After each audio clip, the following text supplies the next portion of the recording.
Joy Division, Closer. I bought this from the Rennie Gove charity shop in Bourne End. I think those of us who were teenagers in the 70s missed the music of our childhood in the 60s, when the charts were full of great singles by real bands, like the Beatles, Stones, Kinks, Who, and Small Faces, etc. Punk brought about a revival in rock bands making singles with the intention of having hits, and once more the charts were full of The Clash, The Jam, Elvis Costello, Madness, etc. However, up north they seem to be closing the door on this party in order to wallow in their own sensibility that reflected the greyness of the weather and the ravages brought about by Thatcher's politics. I was not a fan of Joy Division, not because of the bleakness, but because in order to appreciate the textured sound of hooded monks creeping through a dull monochrome landscape, you really needed a decent hi-fi system. I was also put off by their 3 chord dependence, 2 bars of one, 2 bars of another and 4 bars of the third. I had a northern friend who played Joy Division on a decent hi-fi, but you had to be in the mood and not in a hurry. But at the time I spent most of my time in a van listening to a very lo-fi radio cassette player.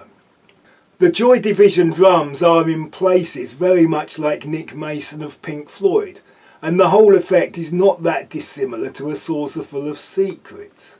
Simple chords and a beat. In other places the drums are like krautrock with the machine-like precision of the drumming in Can. You can hear the influence of Bowie in Berlin. The guitar on this album is much more abrasive than on their first album, and there is that lead bass that was the feature of Joy Division and later New Order.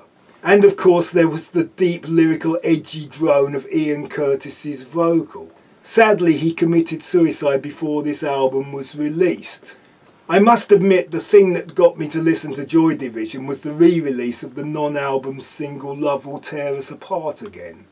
This album has tracks that compare to the single with the lead bass and solid buzzsaw guitar. It has some punky aggressive tracks, but also some repetitive dirges and moments where the guitar plays robotic staccato chops, becoming another part of the percussion. The opening track, Atrocity Exhibition, sets the tone for the album, with hypnotic drums, driving bass and challenging lyrics, all backed by guitars that have been mangled into sheets of incomparable tuned sound and echoed noises. But you cannot get away from the tragedy of Ian Curtis.